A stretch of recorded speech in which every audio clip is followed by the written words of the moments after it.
Conservation of angular momentum. पुढचा जो point आहे काय, conservation of angular momentum. Conservation म्हणजे बिफोर अँड आफ्टर एनर्जी जी आहे ती सेम असते, त्याला काय म्हणायचं आपण, कंजर्वेशन असं म्हणायचं. म्हणजे जेवढी एनर्जी लावली तेवढी खपवली, कंजर्व. ओके, आता या ठिकाणी बघायचं आहे याचं प्रिन्सिपल काय सांगतं. लिनियर मोमेंटम म्हणजे p, mass into velocity. Linear momentum of an isolated system. System कशी आहे, isolated, is conserved in the absence of. Isolated system जी कशी आहे, कंजर्व आहे. लिनियर मोमेंटमची आयसोलेटेड सिस्टीम ही conserve in the absence of. कुणाच्या अब्सेन्स मध्ये, of an external unbalance force. External unbalance force, कुठलाही अनबॅलन्स फोर्स नाहीये त्या ठिकाणी, म्हणजे बॅलन्स फोर्स आहे असं समजू. तर एक्झाम्पल, बॅलेट डान्सर म्हणजे बॅलेट डान्सर हे नृत्य करतायत बघा. कुठला नाही, ती वेगळं झालं. बॅलेट डान्सर म्हणजे कुठला, बॅलेट हा शब्द वापरतोय मी. हा ते काही कथक नाट्य तसं काय नाही का, ते स्पिन असं गोल गोल गोल गोल फिरलं जातं बघा, आउट स्ट्रेचेड आणि फोल्डेड हँड करून. वरती जाऊ द्या, त्या बर्फावरनं पळतात बघा, त्याला काय म्हणतो आपण, हा काय, ice skating. Okay, so ice skating जे आहे ते, ओके, म्हणजे ते असे दोन हे घेऊन असं पळतात बॅलन्स मध्ये ते. किंवा दुसरं ते परशाने त्या पाण्यात उडी मारलेली बघा, म्हणजे अशी डुबकन उडी मारली नव्हती, असं सुरून मारलं होतं असं पाण्यामध्ये. बरोबर आहे, त्याला म्हणजे बॉडी पूर्ण परफेक्ट स्ट्रेचेबल, म्हणजे बाहेर आणि पाण्यात गेल्यानंतर पण जो वेलोसिटी होती, जी स्पीड होती त्या बॉडीची कशी होती, सारखी सेम होती. त्यालाच आपण काय म्हटलं, कंजर्वेशन. मग कंजर्वेशन आला की परशा आला.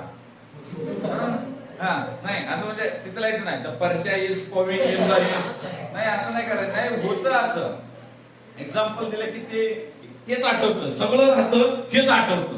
कधी कधी असंच होतं, म्हणजे लिहायचं राहिलं बाजूला. आता इथं काय आपल्याला माहिती आहे, याचं प्रूफ कसं आहे ते बघूयात आपण.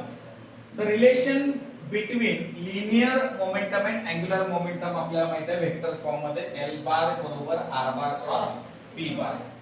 मग आपल्याला याला डिफरन्शिएट करायचं. काय करायचं आहे, differentiate with respect to T we get. याचं माहिती ना आपल्याला काय आहे, डेरिव्हेटिव्ह. काय आहे, डेरिव्हेटिव्ह. सो इथं आपण dl बार अपॉन dt बरोबर d अपॉन dt ब्रॅकेट मध्ये r बार क्रॉस p बार. बाबांनो आपण शिकलो असंच y बरोबर u into v, uv rule. Okay, so uv rule काय सांगतो, dy अपॉन dx बरोबर u as it is derivative of second term plus first term as it is. Oh professor, first term derivative, second term as it is. This is UV rule. So UV rule आपण इथं बघूयात आपण.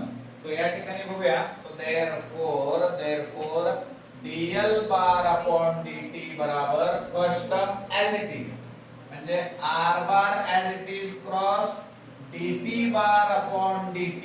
dp व्हॉट्सअपचा नाही, okay, हे जे आहे ते linear.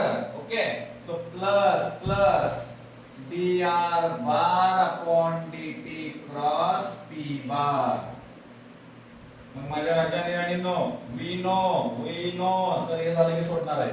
Okay, हा इथं काय असणार आहे, so dp bar upon dt बरोबर f bar. Linear momentum with respect to time, that is an force. कसं आलं सर सांगा हे पटकन. तो हे बघा इथं f बरोबर p अपॉन t, p म्हणजे mv अपॉन t, हे म्हणजे काय येतं ma.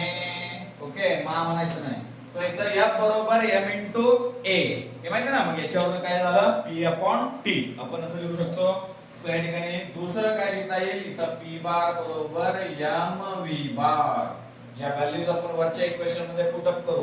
कसं छान गोंडस दिसतं बघा. l बार अपॉन dt बराबर r बार क्रॉस p बारला काय टाकायचं रे, एफ बार प्लस प्लस बोलो dr अपॉन dt काय आपल्याला एम कोकरे सर dr अपॉन dt आपल्याला माहिती आहे change in position with respect to time that is called as we can write as a velocity okay then इथं काय येणार मग v bar cross m v bar T ची पण व्हॅल्यू काय टाकली आपण m v बार हे आपण ऑलरेडी बघितलेलं आहे लिनियर मोमेंटमचं रिलेशन कुणासोबत आहे p सोबत ओके हा आणि त्याच्या आधी आपण काय बघितलं तर L बरोबर I ओमेगा या सगळ्या गोष्टी बघितल्या त्याचाच रेफरन्स इथं पकडला आपण तर हे r बार क्रॉस f बार plus m v bar cross v बार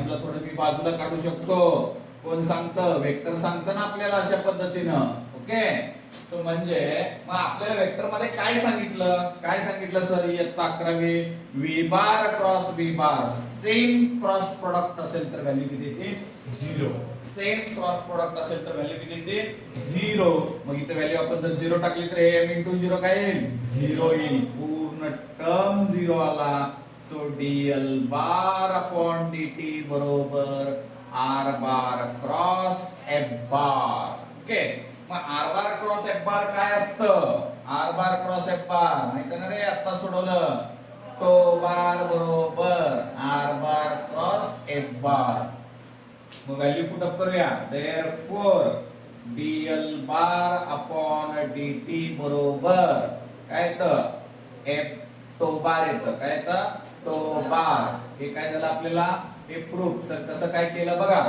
जर L कॉन्स्टंट घेतला काय घेतलं L कॉन्स्टंट घेतला तर L कॉन्स्टंट म्हणजे कॉन्स्टंटचा डेरिव्हेटिव्ह काय असतो रे कॉन्स्टंटचा derivative you can always remember the constant derivative is 0 मग इथलं किती आलं एनर्जी काय angular momentum change with respect to time किती आला 0 म्हणजे टॉर्क सुद्धा या ठिकाणी काय येणार आहे बाबांनो 0 that's why this is an proved what the conservation of angular momentum जर हे कॉन्स्टंट काढलं म्हणजे ही व्हॅल्यू काय झाली आपल्याला या ठिकाणी हे प्रूफ झालेलं आहे ओके आणि हा जो प्रश्न आहे ना मी मुद्दाम या सगळ्या गोष्टी प्रॉपर रायटिंग का तर हे VIP VIP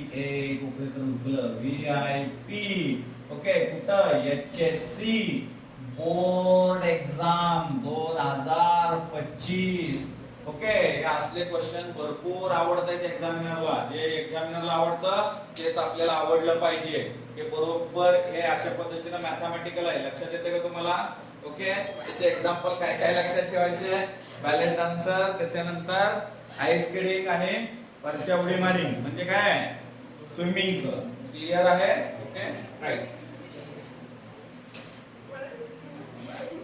कुठं पोहायला येते का